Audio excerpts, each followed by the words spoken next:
Welcome to my channel Deep Sleep Mission-DSM. As we begin, I would be delighted if you could share your location in the comments below. It's truly inspiring to witness how far this content travels and to connect with viewers from across the world. Listen, I need to tell you something before it's too late. Before they realize I'm talking about it again, my name is Sarah Mitchell, and I'm a history teacher from Massachusetts, or at least I was. Until 3 weeks ago, when I found something in my grandmother's attic that shouldn't exist. A map from 1776 showing 14 colonies. Not 13, 14. You're probably thinking I miscounted. That's what I thought too, until I drove to where that 14th colony should be, and found it. It's still there. God help us all, it's still there. If you're listening to this at night, maybe turn on another light. Whatever you do, if you ever see road signs for a place called Pensbrook, don't follow them. Just keep driving. But I'm getting ahead of myself. Let me tell you how this started. How I learned that everything we know about American history is a carefully crafted lie. The story begins now. It was a rainy Tuesday afternoon in Salem when I climbed those creaking stairs to Grammy Rose's attic. She'd passed 2 months earlier, peacefully in her sleep at 93, and Mom had finally convinced me to help sort through her things. Grammy Rose had been a collector, the kind who kept everything. Theater tickets from 1952, grocery lists written in fountain pen, photographs of people whose names were lost to time. The attic smelled like old paper and lavender sachets, that particular scent that makes you feel safe and sad at the same time. I was going through a trunk of Revolutionary War memorabilia when I found it. Tucked between 2 volumes of Common Sense was a leather portfolio, brittle with age. Inside, protected by oilcloth, was a map, not just any map. This was hand-drawn, the ink faded to sepia, but the coastline was unmistakably the eastern seaboard. All the colonies were there, Massachusetts, Virginia, New York, Pennsylvania, all 13, except there was a 14th.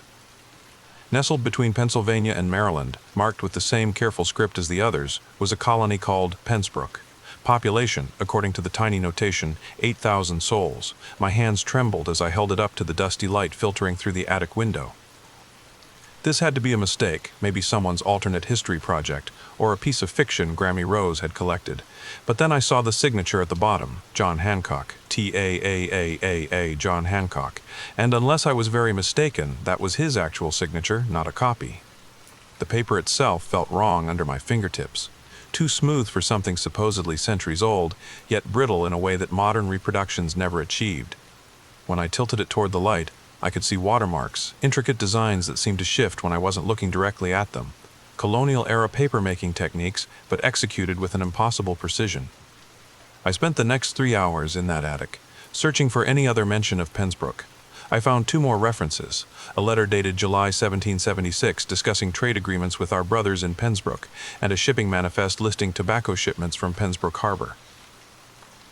But there was something else, hidden beneath a stack of Grammy Rose's old teaching materials. A photograph, black and white, dated 1962. It showed Grammy Rose as a young woman standing next to a road sign. The sign was partially obscured by shadow, but I could make out enough letters, P-E-N's B-R-O-O-K, 5 miles. In the photograph, Grammy Rose wasn't smiling. Her face held an expression I'd never seen before, terror barely held in check. Her hand was raised, as if trying to block the camera, and in the background, something moved. A blur of motion that shouldn't exist in a still photograph. I turned the photo over. In Grammy Rose's neat handwriting, some doors should never be opened, some roads should never be traveled. I pray you never find this, RF 1962. That night I couldn't sleep. I kept thinking about that map, those documents. Every history book I'd ever read, every lesson I'd ever taught, 13 colonies. Always 13. The next morning I called in sick to work, something I never did. I drove to the Boston Public Library, spent the entire day in their historical archives. Nothing. Not a single reference to Pensbrook in any official document. But here's where it gets strange, really strange. When I searched property records for the area where Pensbrook should be, according to Grammy's map, there was a gap. A perfect colony-sized gap where no properties were listed, no towns were registered, nothing. It was as if someone had taken an eraser to that part of the map. The librarian who helped me was an elderly woman named Mrs. Hartwell, been working there for 40 years. When I mentioned Pensbrook, she froze. Her face went pale, and she glanced around as if checking for eavesdroppers. "Where did you hear that name?" she whispered. "I found some old documents. Burn them," she said, grabbing my wrist with surprising strength. Whatever you found, burn it tonight. Some history is forgotten for good reason." Before I could ask what she meant, she hurried away, leaving me alone with my photocopied documents and growing dread. I should have left it alone, I know that now. Should have chalked it up to some historical anomaly, some surveying error, but I've always been too curious for my own good. Mom used to say it would get me in trouble one day. She was right. That Friday, I packed my Honda Civic with camping gear, told my roommate I was visiting friends in Philadelphia, and drove south. I had Grammy's map on the passenger seat, weighted down with my coffee thermos. The drive was normal at first, Route 95 through Connecticut, New York, New Jersey. Familiar territory. But as I got closer to where Pensbrook should be, according to the map, things began to feel different. It started with the radio. NPR faded to static, which happens sometimes, but when I tried to find another station, nothing. Just white noise across the entire spectrum. My phone still showed full bars, but when I tried to use GPS, it kept saying, "searching for signal." The air itself seemed to thicken, taking on a quality I'd never experienced. It tasted of copper and old leaves, of things buried too long in damp earth. My car's air conditioning couldn't dispel the cloying atmosphere that seeped in through the vents. Then I saw it, a road sign I'd never seen before. Wooden, not metal like the others. Weathered and old, but still readable, Pensbrook, 12 miles, established 1682. My heart hammered in my chest. I almost missed the exit, had to swerve across 2 lanes to make it. The other drivers honked, but their horns sounded muffled, distant. The exit ramp curved down into thick forest, trees I didn't recognize, with bark that looked almost black in the afternoon sun. The road was paved, but it was a type of asphalt I'd never seen, darker, with an oily sheen that made my tires whisper instead of hum. 5 miles in, I passed another sign, "Welcome to Pensbrook County. Please observe all local customs." Local customs? What did that mean? The forest pressed closer, branches forming a canopy overhead that blocked out most of the light. It was only 3 in the afternoon, but it felt like dusk. I turned on my headlights, and that's when I saw the first house. It was a colonial-style home, which made sense, except it looked new. Not restored, new, as if someone had built a 700s house yesterday, using period-appropriate materials and methods. Smoke drifted from the chimney, candlelight flickered in the windows.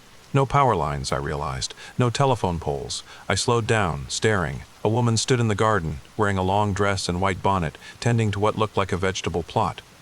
She looked up as I passed, and for just a moment, our eyes met. Her face was wrong. I can't explain it better than that. All the features were where they should be, but something about the proportions, the way her mouth moved when she smiled, it was like looking at a reflection in disturbed water. I drove faster. More houses appeared, all in that same colonial style, all looking freshly built but centuries old. People moved between them, dressed in period clothing, going about their daily business as if it was perfectly normal to live in the 700s. Then I reached the town center and had to pull over. It was perfect, too perfect. A village green with a meeting house, a blacksmith shop with smoke rising from the forge, a general store with barrels out front. Horse-drawn carriages moved down the cobblestone streets. Men in tricorn hats tipped them to ladies in long dresses. But no one looked at my car, not one person. They moved around it like water around a stone, never acknowledging its existence. I sat there for 10 minutes, engine running, trying to make sense of what I was seeing. This had to be some kind of historical reenactment, some living history museum I'd never heard of. But the scale, the completeness of it, finally, I turned off the engine and got out. The silence hit me first, no ambient noise, no distant traffic, no planes overhead, no electrical hum. Just nothing.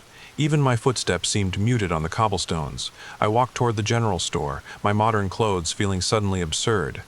A few people glanced my way, then quickly looked elsewhere. Their faces, all of them, had that same unsettling quality. Almost right, but not quite. The store's door was heavy oak with iron hinges that groaned when I pushed it open. Inside, the smell of molasses and leather and something else, something sweet and rotten. A man stood behind the counter, tall and thin, wearing a leather apron. He smiled when he saw me. Too many teeth in that smile. "Afternoon, miss." His voice was like autumn leaves scraping across pavement. "You're new to Pensbrook." It wasn't a question. "I'm just passing through." "No one passes through Pensbrook." He tilted his head, bird-like. "They find us, or they don't. You found us. I was just curious about the town. It's not on any modern maps." His smile widened, impossibly wide. Modern. What a curious word. We've been here since 1682. Never left, never changed. The other colonies, they forgot us. On purpose, you see, after what happened. What happened? He leaned forward, and I could smell his breath like soil and copper. We made a different deal, not with King George, not with the Continental Congress.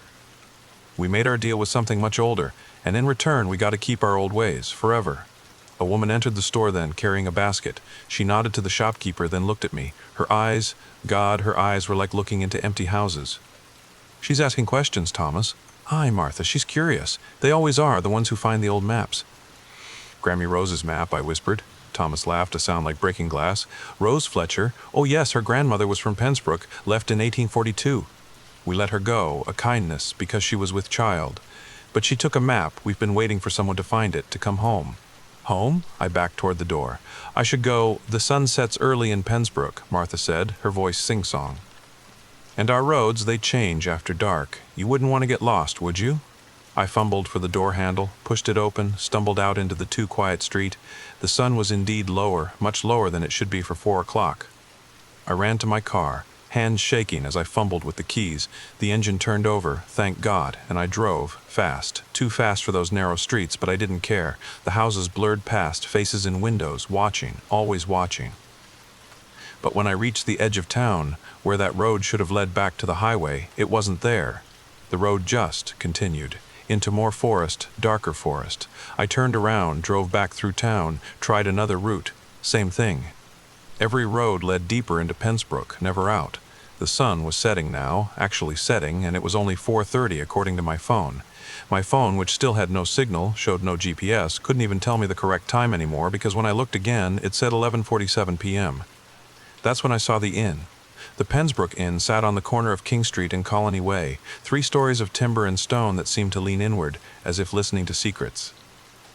A painted sign swung in a breeze I couldn't feel, showing a ship that shouldn't exist, with too many sails, sailing on a sea that looked like stars. I didn't want to stop, but my gas gauge was dropping faster than it should, much faster, in the span of 5 minutes. I'd gone from half a tank to nearly empty, and the darkness, it was spreading like spilled ink across the sky. The inn's door opened before I reached it. A woman stood there, younger than Martha, but with that same wrong-faced quality, wearing a gray dress with a white apron. "Miss Mitchell," she said, "we've prepared your room. I hadn't told anyone my name. How did your grandmother sent word you might come eventually. The Fletcher room has been waiting since 1842. My legs felt like water, but what choice did I have? Sleep in my car until the gas ran out? Try to walk through those dark woods? The inn's interior was warm, too warm. Fireplaces blazed in every room, but the heat felt artificial, like standing in front of a painting of fire and somehow feeling its warmth. She led me upstairs, the steps groaning under our weight. The hallway stretched longer than the building should allow, door after door, all closed, all silent.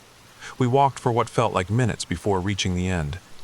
The Fletcher room. She produced an iron key from her apron, turned it in the lock. The mechanism clicked like breaking bones. The room was normal, suspiciously normal. A 4-poster bed with clean linens, a washing basin, a writing desk by the window. It could have been any colonial-era room in any museum, except for one detail. On the desk was a journal, and my name was written on the cover. My full name, Sarah Rose Mitchell. "Dinner is at 8, the woman said. "Don't be late. They don't like it when guests are late." She left before I could ask who they were. I went to the window first, looked out at the town. The darkness was complete now, but I could see lights, not electric lights, not even gas. These were different, cold and blue, moving through the streets like searching eyes. The journal drew me back. I opened it, found my grandmother's handwriting. But that was impossible. This journal was old, the pages yellowed and brittle. The first entry was dated 1842. "My dearest descendant, if you are reading this, you have found the map I should have destroyed. Forgive me, but I couldn't. Pensbrook is in our blood, you see. We can leave, but we always return. One from every generation, that was the deal my grandmother made." I read on, my hands trembling. Pensbrook feeds on memory, on history, on the forgotten.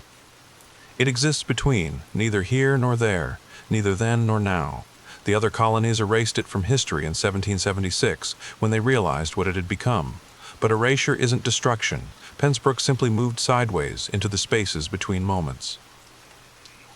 The journal continued in my grandmother's younger handwriting, detailing her first night in the inn. How she'd heard whispers in the walls, voices of colonists long dead, or perhaps never alive at all. How she'd seen shadows moving independently of their owners. How the very air seemed to thicken with each passing hour. "The innkeeper brought me tea," one entry read. "It smelled of herbs I didn't recognize, tasted of earth and forgotten dreams." After drinking it, I could hear them more clearly, the voices. They spoke of the original bargain, how William Pensbrook had summoned something from the deep woods in 1682, something that promised prosperity in exchange for permanence.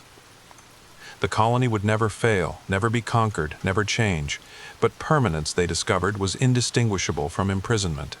Another page written in Shakespeare script. I understand now why they let some of us leave, why they need the bloodline to continue outside these borders. They require witnesses, people who carry the memory of Pensbrook into the world. We become anchors, keeping them tethered to reality while they exist in their timeless prison.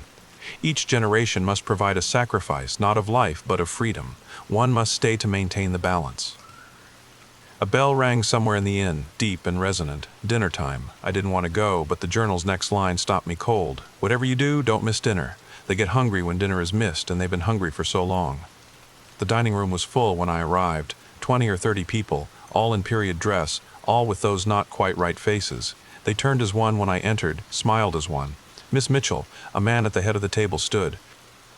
He was better than the others, more convincing, until you noticed his shadow moved independently from his body. Please, join us. We have much to discuss.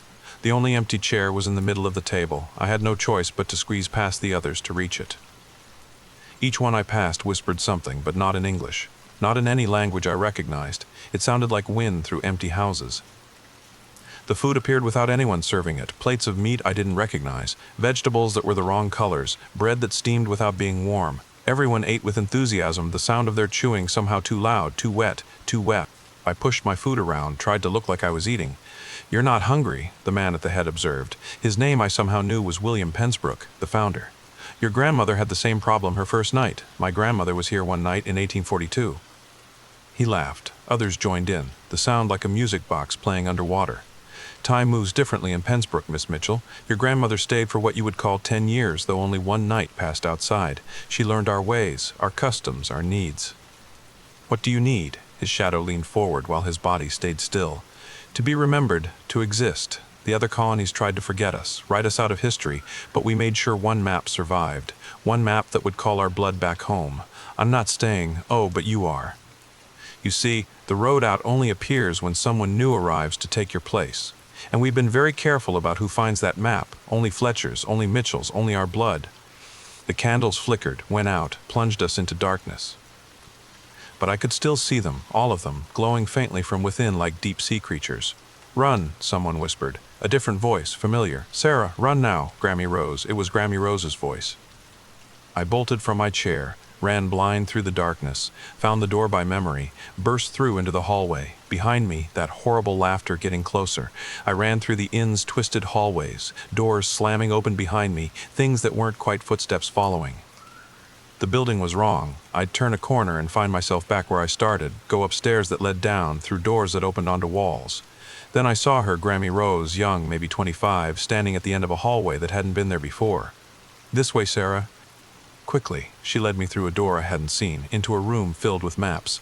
Hundreds of them, covering every wall, every surface. Maps of Pensbrook through the centuries, showing it moving, shifting, always existing in the spaces between. I never left, she said, and I realized the truth. This wasn't a ghost, wasn't a memory. This was Grammy Rose, a part of her that had stayed behind in 1842. Time doesn't work right here. I'm still 25, still trying to escape, while another me lived a full life outside. How do I get out? You don't, not the normal way. But there's something they don't want you to know. Pensbrook isn't just forgotten, it's forbidden. The Founding Fathers didn't just erase it, they sealed it. The Liberty Bell, the crack, that was the sound of the seal breaking. She pulled out a map, different from the others. This one showed paths, routes through time itself. Every July 4th, at the exact moment the declaration was signed, the seal weakens. You can slip through, but only if you're at the right place. Where? The meeting house. The center of town. That's where they made their original deal, sold their souls for immortality, for permanence. But permanence became prison. They can't leave, can't die, can't change. A crash from below. They were coming. It's July 2nd, I said. I have to survive 2 days? Time moves differently, remember? It could be 2 hours or 2 years. But you have something they don't expect, your car. Modern technology disrupts them. Why do you think they pretend it doesn't exist? The door burst open. William Pensbrook stood there, his shadow writhing like smoke. Rose, still causing trouble after all these years.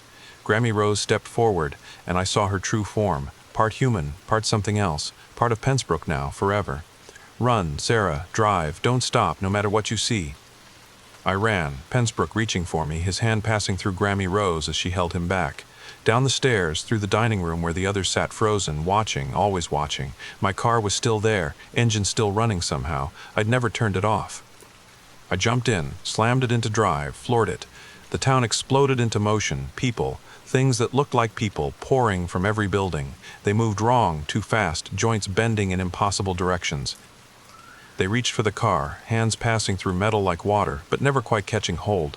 I drove wildly, randomly, turning at every intersection, trying to find that meeting house. The gas gauge read empty, but the engine kept running. The clock on the dashboard spun wildly, hours passing in seconds, seconds stretching into hours. Then I saw it, the meeting house, but it was wrong. It was every meeting house, all at once. Colonial, federal, modern, all superimposed, existing simultaneously. I drove straight at it. The world exploded into fragments. I saw Pensbrook as it really was. Not a town, but a wound. A place where reality had been torn, where something ancient and hungry had been invited in, given form, given citizens to puppet. I saw the real colonists, still there, still aware, trapped inside their own bodies for 300 years, screaming silently as something else moved them, spoke through them, fed on their memories. I saw the deal they'd made, not for immortality, but for prosperity. They'd wanted their colony to thrive, to surpass all others, and it had become eternal, successful beyond measure, forgotten by design but always there, always feeding. The car hit the meeting house steps, crashed through the doors into impossible space. I was driving through history, through July 4th, 1776, through the signing, through the moment 13 colonies became a nation, and one was deliberately left behind. The crack of the Liberty Bell was deafening, reality splitting, and then I was on Route 95, Sunday, July 4th, 6:47 a.m. My car was parked at a rest stop, engine off, half a tank of gas. My phone showed dozens of missed calls. I'd been gone for 2 days. The map was gone. The journal, everything except a note in Grammy Rose's handwriting. Some of us are still there. Every generation, one goes back. The deal continues. Don't have children, Sarah. Let it end with us. I drove home in silence, called in sick for another week. Tried to pretend it hadn't happened. But I knew the truth now. We all know it, deep down. There weren't 13 original colonies. There were 14. And the 14th is still there, waiting, hungry, feeding on the forgotten. Growing stronger every time someone says there were only 13, every time history repeats the lie.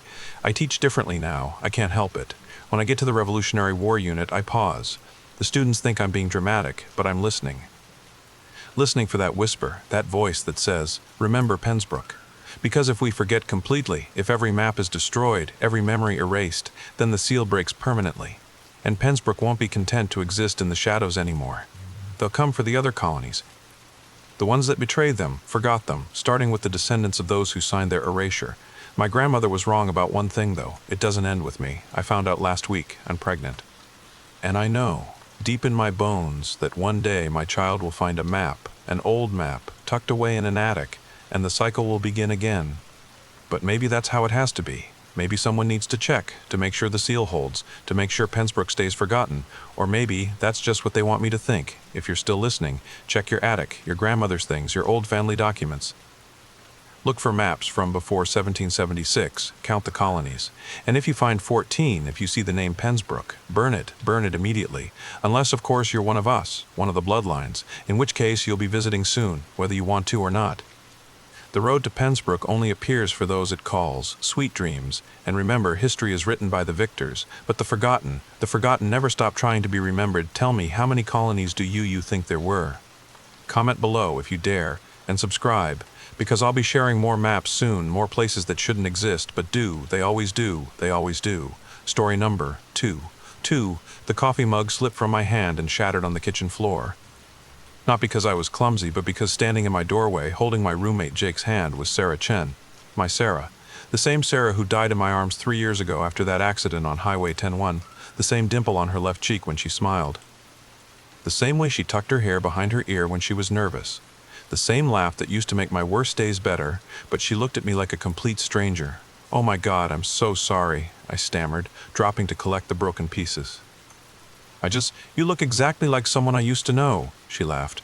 That laugh, "Don't worry about it, I get that a lot, I must have one of those faces." She extended her hand as I stood up.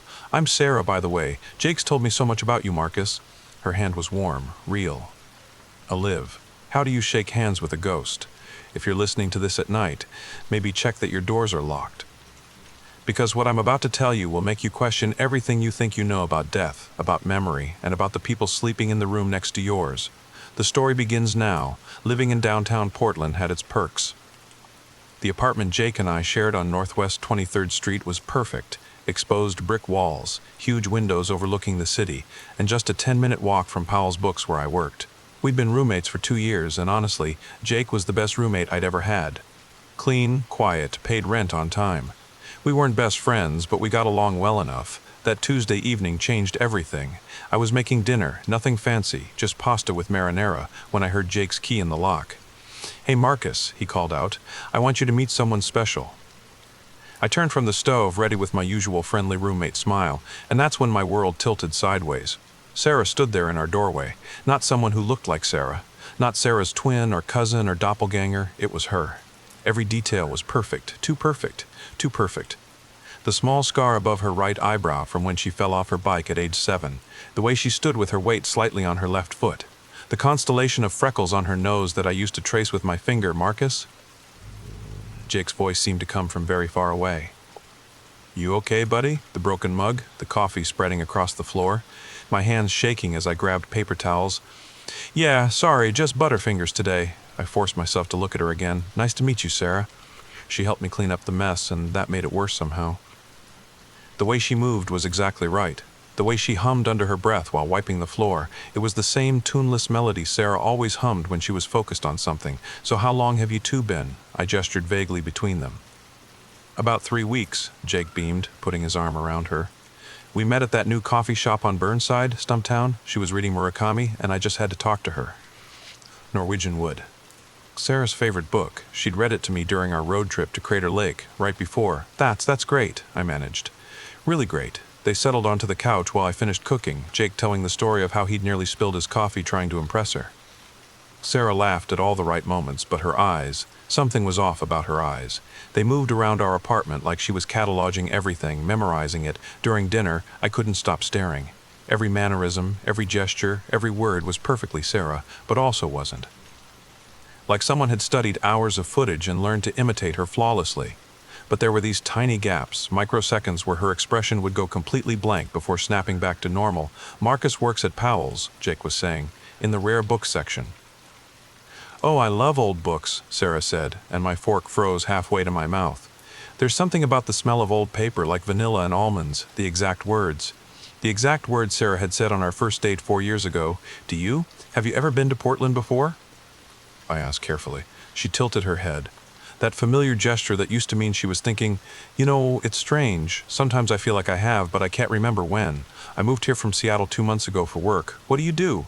"Graphic design." "Freelance mostly." She trailed off, that blank look flashing across her face again. I work from home." Jake squeezed her hand. "She's being modest. She's incredibly talented. You should see her portfolio." The conversation continued. But I was somewhere else, 3 years in the past, holding the real Sarah as the rain poured down on Highway 101. The truck that had swerved into our lane, the sound of metal crushing metal, her blood on my hands as I tried to stop the bleeding. Her last words, "I'll find you again, Marcus." Somehow, I thought it was just the delirium of dying. People say all kinds of things when, "Marcus?" Jake was looking at me with concern. "You sure you're okay? You've been really quiet. Just tired. Long day at work." I stood up, needing distance from her, from whatever was wearing Sarah's face. "I think I'm going to turn in early." "Oh, before you go," Sarah said, and she pulled out her phone. "Could I get your number?" Jake says you know all the best restaurants in the neighborhood, and I'm still learning my way around.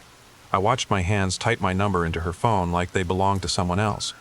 When I handed it back, our fingers brushed, ice cold. Her skin was ice cold.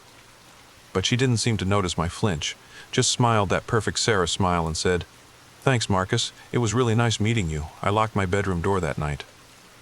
First time in 2 years of living with Jake. Then I sat on my bed and pulled out my laptop, typing Sarah Chen Obituary Portland 2022 into Google. There it was, the Portland Tribune article. Local woman dies in Highway 101 accident. Sarah's photo staring back at me from the screen. the same face that was currently sitting on my couch, watching Netflix with my roommate. I didn't sleep that night. I sat there listening to the sounds from the living room, their laughter, the TV, Jake's footsteps heading to his room around midnight, and then nothing. But I knew she was still out there. I could feel her presence like electricity in the air. Around 3 a.m. I heard footsteps in the hallway. Slow, deliberate. They stopped right outside my door. The doorknob turned. Thank God I'd locked it. The knob jiggled once, twice. Then those footsteps moved away, back toward the living room. I stayed frozen until sunrise when I heard Jake moving around, getting ready for his job at the Nike headquarters. Only when I heard both of them leave did I finally emerge. The living room looked normal. Except, on the coffee table, written in the dust, were 2 words. Remember me? The next few days were torture. Sarah was at our apartment constantly, and every interaction felt like walking through a minefield. She'd make references to things only my Sarah would know, places we'd been, jokes we'd shared. But whenever I tried to probe deeper, that blank look would return. Have we met before? I asked her one evening while Jake was in the shower. Before the coffee shop, I mean? She was sketching something in a notebook, and I recognized the drawing style immediately. The same flowing lines Sarah used to use. I don't think so, she said without looking up. But, do you ever get déjà vu? Like you're living someone else's memories? My blood went cold. What do you mean? She finally looked at me, and for just a second I saw something flicker in her eyes. Recognition? Fear? Sometimes I have these dreams, about places I've never been, people I've never met. There's this lake with the bluest water, Crater Lake, where I'd proposed to Sarah the day before the accident, and there's someone with me, but I can never see their face. They're always just out of view, she shook her head. Sorry, that's weird. I don't know why I'm telling you this. It's not weird, I said carefully. Dreams can feel very real sometimes. She went back to sketching, but I saw what she was drawing now. It was the view from Crater Lake. Perfect in every detail. That night, I made a decision. I had to know what was happening, so I waited until Jake was asleep, then crept into the living room where Sarah was still up, reading. Norwegian Wood, I said, making her jump. God, Marcus, you scared me. She put her hand over her heart, but I noticed she wasn't breathing hard. No real surprise reaction. Why that book? I asked, sitting across from her. I've always loved it, ever since, she frowned. I can't remember when I first read it. Sarah. I said her name with all the weight of our history. Look at me. She did, and for a moment the mask slipped completely. I saw confusion, fear, and underneath it all, love. The same look she'd given me as she died. I know you, she whispered. I don't know how, but I know you. You feel so familiar it hurts. The lake in your dreams, I said slowly. Was there a ring? Her hand flew to her left ring finger where there was nothing, but she rubbed it like something should be there. How did you know that? Before I could answer, Jake's bedroom door opened. Everything okay out here? Sarah's face went blank again. That terrifying emptiness. Everything's fine, babe. Marcus couldn't sleep either. We were just talking about books. Jake looked between us, and I saw something in his expression. Suspicion? Well, don't stay up too late. Sarah, you coming to bed? She stood up mechanically. Of course. As she passed me, she dropped her bookmark. When I bent to pick it up, I saw she'd written something on it. Help me remember. The next morning, I called in sick to work. I needed answers. I drove out to Laurelhurst Cemetery, to Sarah's grave. I hadn't been there since the funeral. The headstone was still there. Sarah Chen, 1996-2022, beloved daughter and friend. But the ground in front of it was disturbed. Not obviously, but I could see places where the grass grew differently. Knew her. She came back 2 months ago. I spun around. An elderly groundskeeper stood there, leaning on a rake. I'm sorry, he looked at the grave. 2 months ago, morning shift found this grave all torn up, like something had clawed its way out from inside. Management covered it up quick. Bad for business, you understand. Probably just animals, they said. He shook his head. But I've worked here 40 years, never seen animals that could break through a sealed casket from the inside. My hands were shaking. Did anyone report it to the police? Report what? An empty grave? The body was gone, son. Nothing to report. He started to walk away, then paused. But if you ask me, sometimes the dead don't stay dead, not when they have unfinished business. I drove home in a daze. Sarah had died. I'd been there. I'd held her body. I'd attended her funeral, but now she was back, and she didn't remember dying. Didn't fully remember me. When I got home, Jake was at work, but Sarah was there, sitting at the kitchen table with her laptop. We need to talk, I said. She looked up, and this time the recognition was immediate. Marcus. My Marcus. You remember? Pieces. Fragments. Like trying to hold water in my hands, she stood up, moving toward me. I remember loving you. I remember a ring. I remember rain and pain and telling you I'd find you again. You died, Sarah, 3 years ago. She nodded slowly. I know. I don't know, but I know. Does that make sense? She laughed bitterly. Nothing makes sense anymore. Why, Jake? Why are you with my roommate? I don't know. I was drawn here, to this building, to this apartment. And when I met him, it felt safe. Like I was close to where I needed to be. She reached out, then pulled her hand back. But every time I look at you, it's like my heart is being pulled out of my chest, like my body remembers even when my mind doesn't. I wanted to hold her. God, I wanted to hold her so badly. What's the last thing you clearly remember? I asked. She thought, waking up 2 months ago. In an apartment in Seattle that I apparently had been living in for years, with a job I didn't remember getting and a life that felt like wearing someone else's clothes. But everyone knew me, had photos with me, had memories of me, except they weren't my memories. And before that, nothing. Like I didn't exist before 2 months ago, she paused. Except in dreams. In dreams, I remember everything. Us, our life. The accident, then why don't you remember when you're awake? She gave me a look that was pure Sarah, frustrated and determined. That's what I'm trying to figure out. Something won't let me remember. Every time I get close, it's like there's this wall in my mind. That night changed our dynamic completely. Jake noticed something was different. Sarah and I were careful never to be alone together, barely made eye contact. The apartment felt like a powder keg waiting for a spark, but the dreams got worse, not mine, hers. I'd hear her crying out in Jake's room, calling my name. Jake would try to comfort her, but she'd push him away, stumbling into the bathroom where I'd hear her sobbing. One night, around 2 a.m., I found her in the kitchen, making tea with shaking hands. I remembered something, she whispered. The proposal. Crater Lake. You got down on one knee right as the sun was setting, and you said that I wanted to watch every sunset with you for the rest of our lives, I finished. She nodded, tears streaming down her face. We never got to watch another sunset. Sarah, I reached for her, but she stepped back. Don't. If you touch me, I don't know what will happen. I feel like I'm barely holding myself together as it is. She wiped her eyes. There's something else. In the dreams, after the accident, I remember being somewhere else, somewhere dark and cold, and there was a voice offering me a deal. What kind of deal? To come back, to find you again. But she struggled to remember. There were conditions, rules. I had to forget. I had to start fresh. I couldn't just come back to my old life. But you're remembering anyway. Which means I'm breaking the rules. She looked at me with those familiar brown eyes. Marcus, I'm scared. What if I'm not supposed to be here? What if whatever brought me back? The lights in the kitchen flickered. The temperature dropped so fast I could see my breath. Sarah. Her eyes had rolled back, showing only white. When she spoke, it wasn't her voice. It was something older, deeper, wrong. She made a bargain. Memory for life. Love for existence. She's breaking the terms. Who are you? I demanded. The keeper of contracts. The guardian of the threshold. She cannot have both worlds. Sarah's body convulsed and she collapsed. I caught her before she hit the floor. Sarah! Sarah, wake up! Her eyes fluttered open, her normal, beautiful eyes. Marcus? What happened? You don't remember? She shook her head, then winced. My head is killing me. Did I faint? I helped her to the couch. She was burning up with fever now, her skin flushed. I should get Jake, I said, but she grabbed my hand. No, please, just stay with me. I'm remembering more. The accident, the hospital. You holding my hand as she swallowed hard. I died, didn't I? Really died. Yes, but I came back, because I promised you I would. She squeezed my hand tighter. The voice in the dark place, it said I could return, but I couldn't be Sarah Chen anymore. She was dead. I had to be someone new, someone without a past, without memories of my old life, but you're remembering anyway, because of you. Being near you is breaking down whatever walls they put in my mind.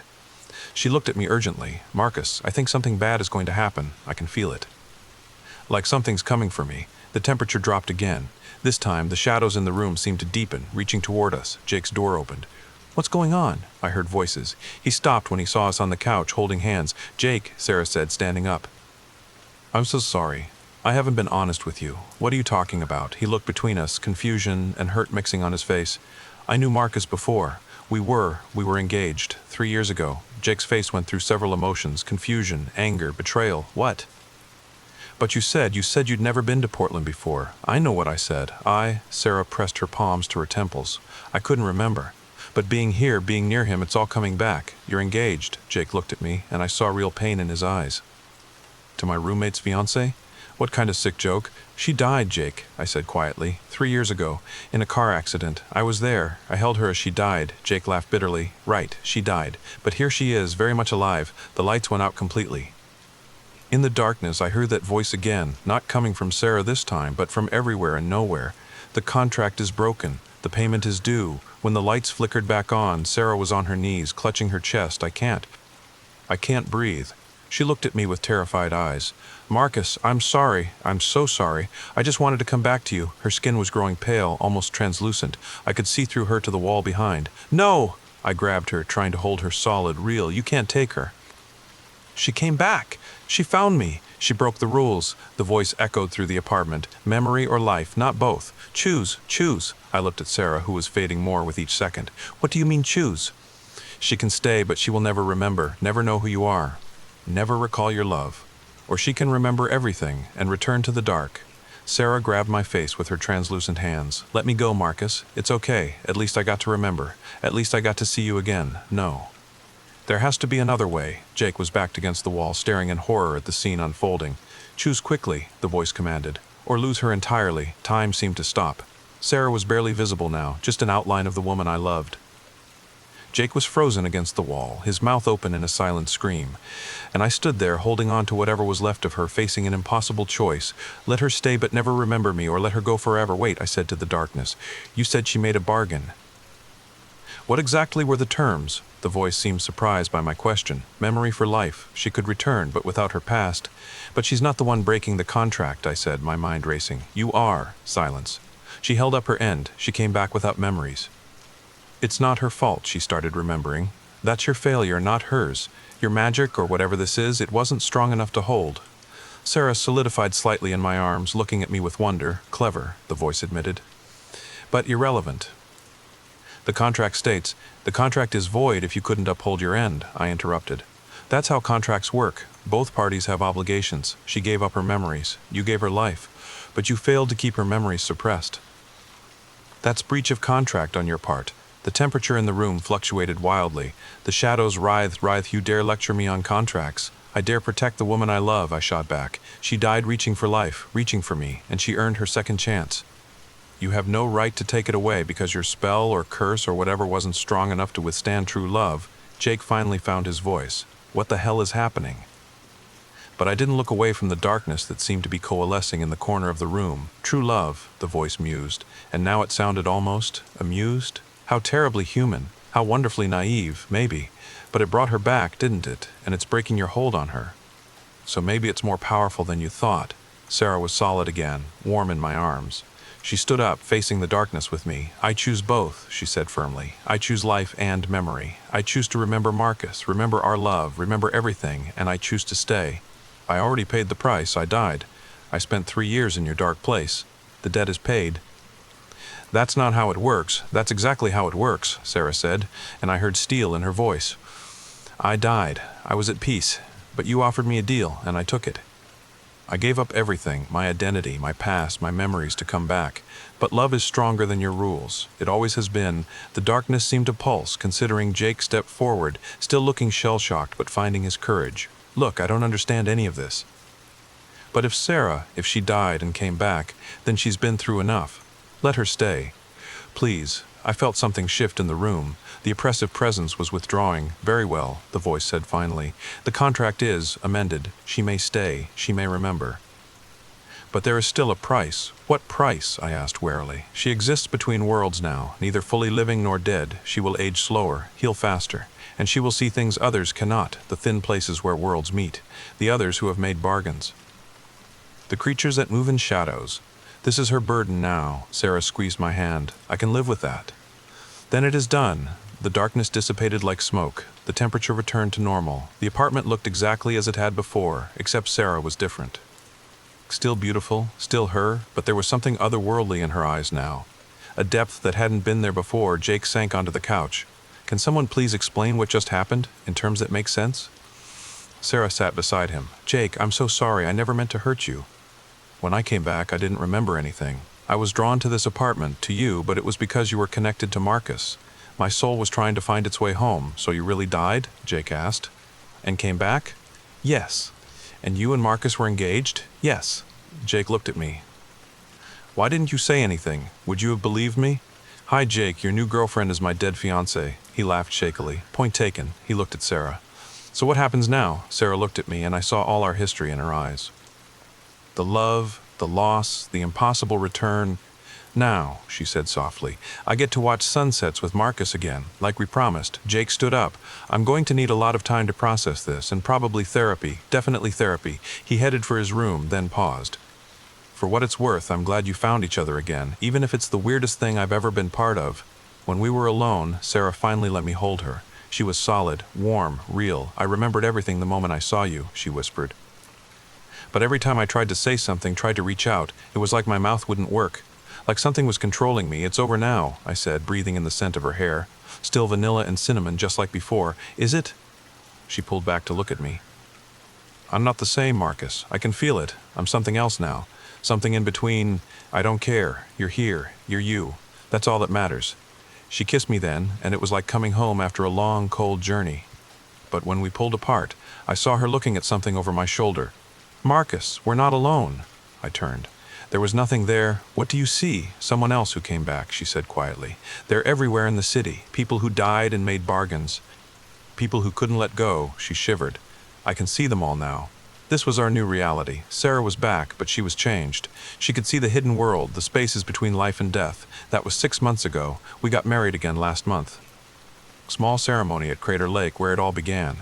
Jake was my best man. He'd eventually accepted everything, though he still jumps whenever Sarah mentions seeing something the rest of us can't. She was right about the others.